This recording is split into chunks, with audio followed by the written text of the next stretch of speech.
Hello, this is Brita, and I'm here to do Ask a Witch. And tonight's topic is how to read tarot.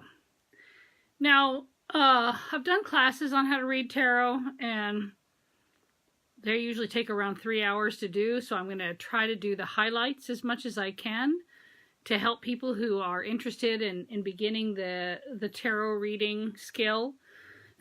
So this is a beginner-focused vlog in relation to using tarot cards for divination. So let me just begin by saying I did a vlog on divination earlier in the year, and all of those vlogs are on Patreon, and so you can access them there. They're free there also. I also have them on YouTube, so you can access them as well there. I'm a little behind in uploading this month's Ask a Witch to Patreon, only because my husband also works online and has to upload large documents, and we've had quite a lot of work coming in. So as soon as I have a little space of time where he's not uploading lots of stuff, because our internet's slow enough that only one of us can upload at a time, then I will start uploading those to the Patreon site, so you can access them there. They're a little easier to stream, and they tend to work better there. So in front of me I have a couple of decks of cards, and I've read tarot for many years. I read a lot of stuff about how to read tarot and how to initiate a reading, and how to get your cards familiar with you and get them bonded to you, kind of thing. And let me just tell you kind of how I started so that you have some idea. When I was 16 years old, I decided to be in a casting call for an extra for the movie called The Dalton Gang, me and my best friend Liz. And so we dressed all up and we went down there, and we were part of the audience for the rodeo scene. So if you see two young women in a blue and pink dress that has a high collar and parasols in the stands, that's us. And instead of paying us, they decided they were going to do a raffle. And so the raffles were all called, and I won a gift certificate for the Cheap Cash store in Columbia State Park. And I went into the Cheap Cash store, and the only thing they had in there for the amount of the voucher was a rider deck of tarot cards, which is the standard deck that you see. And I'd been interested in wanting to learn about tarot and wanting to get a deck, so that seemed perfect. It was almost kind of like the universe handed it to me. So I got my deck, and I took it home, and I started working with it, and I had read that, sleeping with them under your pillow, and working with them a lot in terms of just holding them and having them with you and doing one-card questions and that kind of thing. And we get them bonded to you. And I got to the point where, I was doing that every day, pulling a card every day and learning, what it had to say. And, got to the point where I didn't have to look anymore at what it said because I knew them, And so that's one of the ways you can learn the tarot is pull a card every single day and either look it up or stare at it and look at the symbolism. You can do it, both ways. I recommend using both methods if you can, because a tarot isn't just like reading a book. It's what it is a lot of symbolism that activates our minds to respond. Our brains work in a symbolic way. This is common knowledge. And so when we see certain symbols, we have a lot of encoded information that comes forward in relation to that. Like if you think about, people who are Christians and they look at a cross, they don't just think, ooh, a cross. All the stuff that comes up with that symbol, that's all the stories and everything, that's all what comes to mind when they see that symbol. And that's how symbols work. So there's a lot of symbols intentionally in the tarot decks to bring forth or evoke certain feelings, stories, responses, that sort of thing. That's why there's so many different kinds of decks, because different people have different symbols they identify with. For example, this deck, which is my Daughters of the Moon deck, is put together by a woman who is lesbian, and she has every single card in here is female, and the orientation of the deck is decidedly only female. And there's only one card in here that's male, and that's Pan. And Pan is like a Mexican indio with little panpipes. And that's the only male symbol. And all of the other cards, all of the cards in this deck focus on female power and the symbolism associated with female power. And so I use this deck when I want to read for people who are either wanting just that female energy, or for if I'm looking at my own female path, if I'm looking at things that have to do with female experiences that are different from male experiences, then I will use this deck. My favorite deck to use is this deck, and the reason that I like to use this deck is because I like the symbolism of it. It's very multicultural, which as an anthropologist really speaks to me. It has lots of planetary symbolism and elemental symbolism. You can see like the swords are in here, the sickles, things like that I can relate to because of my pagan associations, but also because of my anthropology, because of my cross-cultural awareness. So that's an important thing to remember, because what you really want to do is pick a deck that speaks to you. There's hundreds of them out there. I mean, there's like the Teen Witch deck, and there's the Dragon deck, which I don't really identify as much with some of them as I thought I would. Like I have a close affinity with dragons, but my orientation to dragons is different than the common one, and a lot of the symbolism in the dragon deck just does not speak to me. I just can't relate to it, and thus it's difficult for me to read with it. But other decks I have a much more close association with. Herbs, decks that have plants or herbs, decks with animal symbolism, decks with pagan symbolism, decks with cross-cultural symbolism, all of those kind of decks really speak to me. And I have quite a lot of decks because once I got into reading tarot, I got really attracted to the different symbolism. So I used to have about 100 decks. I think I'm down to about 40. I sold some over the summer. I'll probably sell some more at a coming show that I'm going to be at. But I still read with a lot of different ones because it depends on what the situation is that I'm reading for. And so how do you do a tarot reading? Well, a tarot reading can be any kind of layout. I mean, pulling a single card can be a reading, or pulling 3 cards and just putting them, side by side can be past, present, future, or foundation of the matter, and future of the matter, or outcome. You can also do what's called a Celtic cross, which is the standard reading that you usually see with 2 cards in the center, cards around that, and then the 4 along the side is a common one. And then there's a lot of other kinds of readings. I've seen readings that are like, the Tree of Life readings, and that are shaped like Yggdrasil types of shapes. I've seen like readings that are like, I did one reading when I first moved here that was a reading of 8 Sabbats and then 2 cards in the center to kind of give me the feel of what the year was going to be, kinds of things.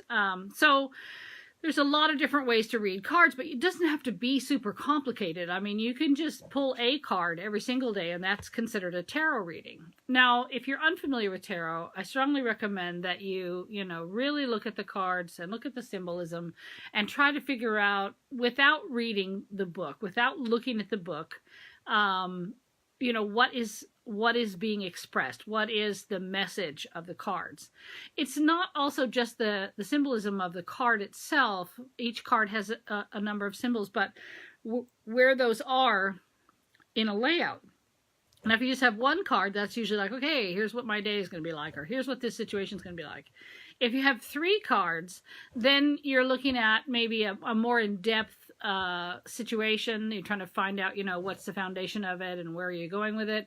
Or you could answer a question for someone, or you could have it be, looking at a situation, in terms of like, what should I do kinds of stuff, or what does it mean even. Tarot doesn't just answer the what is coming in the future questions. It can answer what did that thing that happened to me mean questions. What should my lesson, what lesson should I get out of this kind of things. The tarot is a very complicated divination system. There are lots of simpler ones. For example, things like, throwing knuckle bones or seashells. Certainly there are complications with that, or complexities that the way the shells fall, upside down or right side up, what direction they're facing in, that kind of thing can have meaning. But there's, more than 70 cards in here, and they all have not only meanings for each card, but their relationship to each other also has a meaning. And it's interesting to note that tarot was not created by a witch. It was created by the Catholic Church. The Catholic Church created the tarot in about the 14th century. And what is interesting about that is it was also the Catholic Church that was involved was the main driver of the Inquisition. But it wasn't until later on, I guess the first ones probably showed up in the early 14th century. By the 16th century, they were considered a dark magic and occult magic, but they weren't in the beginning. And because if you look at the old decks, like the Marseille deck is one of the oldest decks, which is a French deck, it has, the Pope instead of the High Priestess, the priest, there's no High Priestess or anything like that. It's very male, very Catholic. Very Catholic. So the Catholic Church is the one that invented the tarot, but since then witches have taken it over, since, basically it was viewed as any kind of, any kind of mechanical use of objects or symbolism or hidden knowledge that could be called occult became the enemy of God, practices that were viewed as the enemy of God. So tarot got put into that category, and it wasn't really even sold as an esoteric tool for a longest time. It was picked back up by the Rider Company, which does regular playing cards, and they sold it as a game, which is interesting to me because I'm like, okay, what kind of game is? I guess it's like if you consider a Ouija board a game, I guess that's the same sort of thing.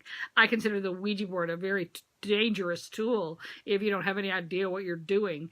The tarot, I think, is less dangerous, but can really be unsettling for people. Okay, so when you're doing tarot, you want to put your cards out and you want to look at how they relate to each other. Like if, for example, you put out a reading and you get a bunch of threes, then you're going to want to look at the symbolism of what 3 is, as well as the meanings of each card. Or, for example, you do a reading and they're all cups, which is all focuses on emotion, but also on deep wisdom, ancestral wisdom, the depth of the ocean kinds of wisdom, and signs like Cancer and Scorpio, the watery, and Pisces, the watery aspect is going to be very strong in a reading that includes lots of cups cards. So you're not just looking at what each card means independently, because in a reading, it's not just about what each one card is saying. It's what is the relationship of all the cards to each other.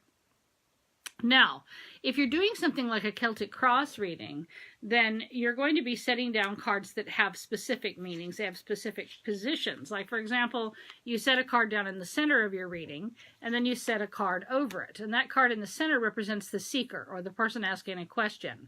And the card that goes over it is a challenge. So if you turn over the card, when you turn over the first card, what you're looking at is what the person's where the person is in their walk of life. And you can tell if they're working on some kind of mundane issue, if it's one of the elements, if it's discs, which is earth, or swords, which can be fire or air. In this deck it's air.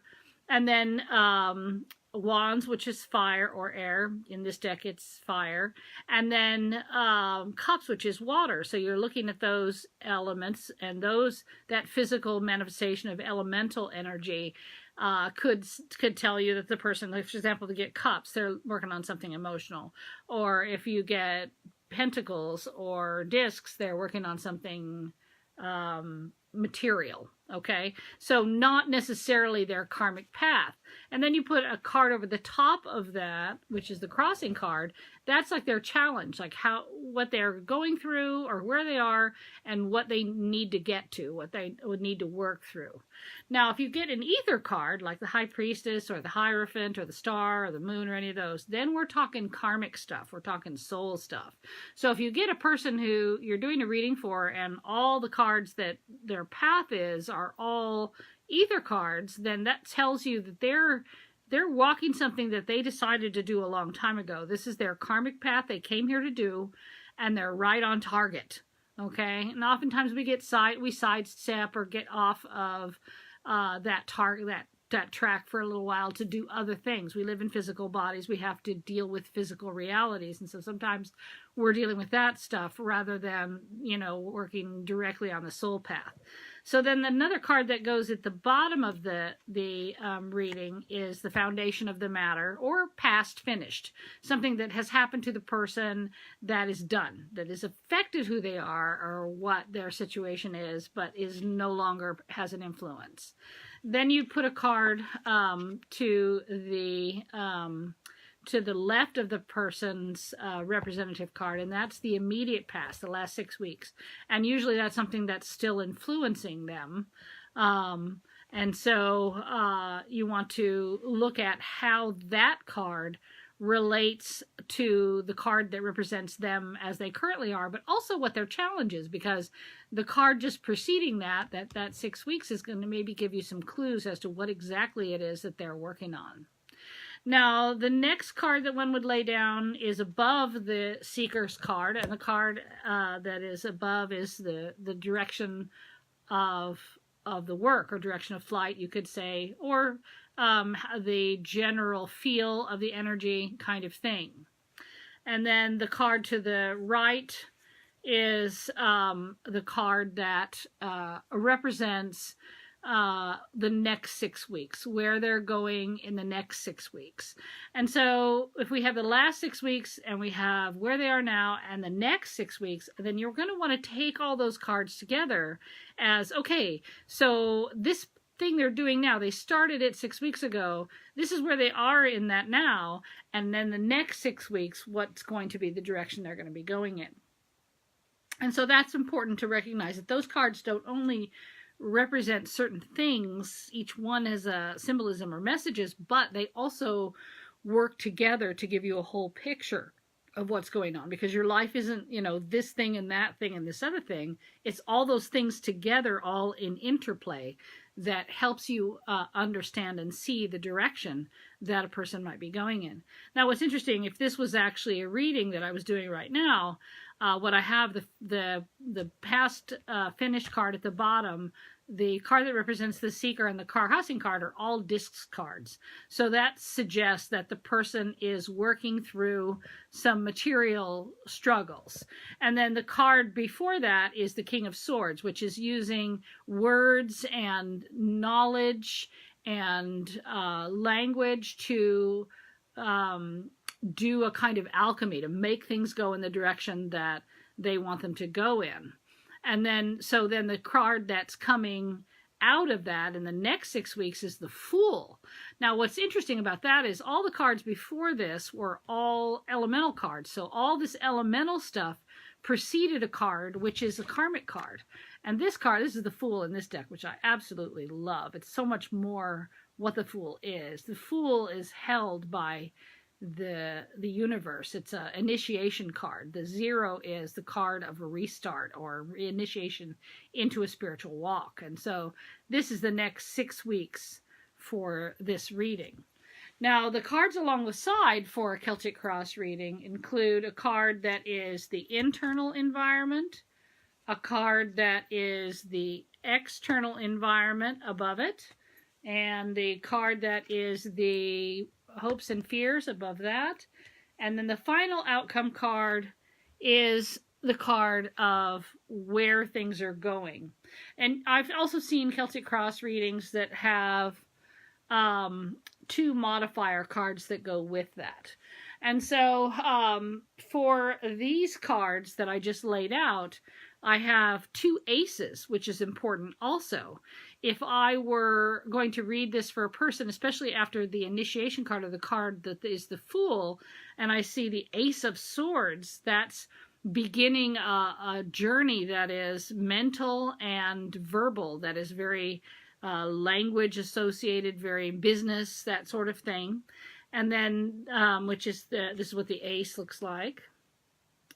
And then the next card is the 5 of Wands, which is kind of like the card of balance of the spiritual with the physical. And that card is kind of what's walking with the seeker. And then the hopes and fears is the Moon, which is a journey inward, which you can see here. So hoping for that and also fearing that. And then the outcome card is also an ace, and it's the Ace of Wands, which is the beginning of a powerful spiritual journey. And so there's this is the outcome card. The other 2 modifiers that I ended up with were Judgment, which you can see looks like this, and the 3 of Cups. Now these all have different meanings, and when I take them all together, if this were a reading for a seeker, I would say that this person was working on a lot of physical things, and they were doing it with words and writing, doing it with knowledge and written and spoken word, mental stuff, and it was going to take them to a place of reinitiation or of rebirth, a place of stepping more completely onto their path. The Ace of Swords, which is the start of could be the start of a business.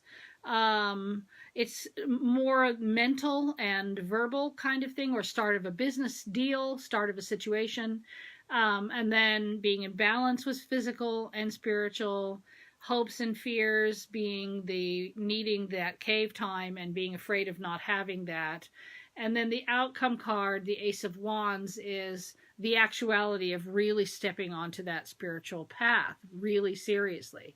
So the idea of reading tarot is a lot to do with what each card represents, but also the placement in a reading. And that relationship, the numbers that come up a lot, the things like aces are really important because they're always the start of something.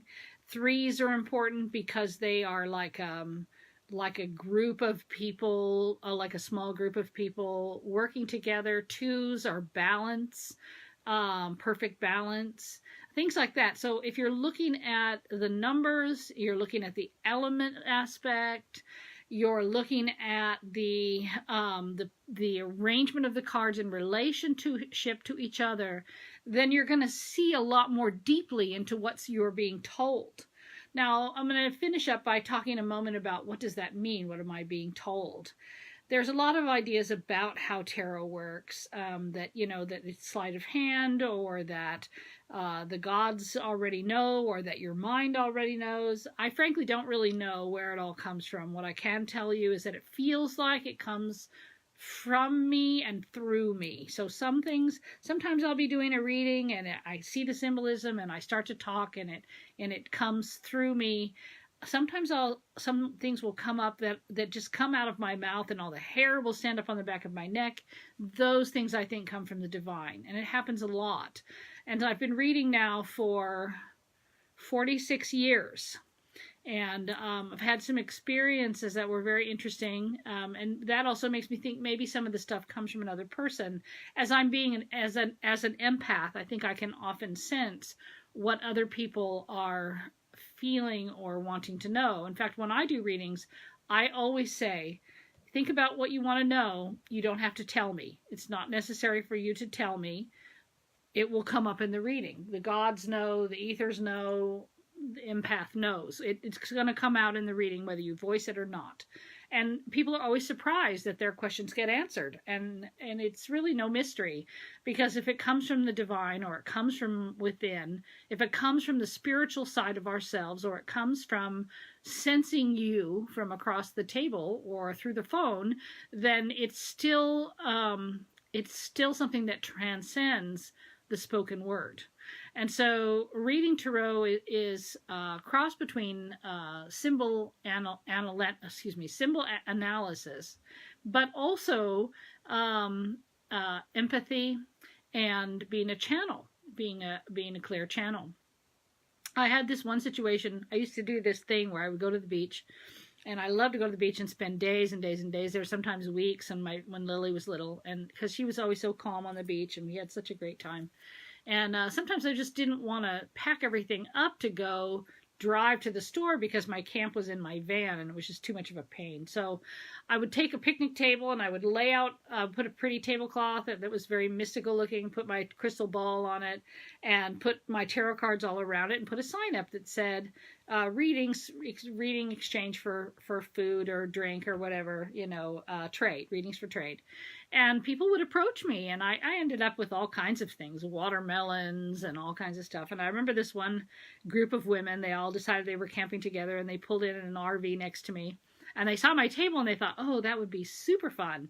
And so they came over, and they all wanted a reading. So there's like 5 of them. And so I said, okay, and then we'll figure out. And they said, well, we have lots of food. We just got here, and so we can totally do a trade.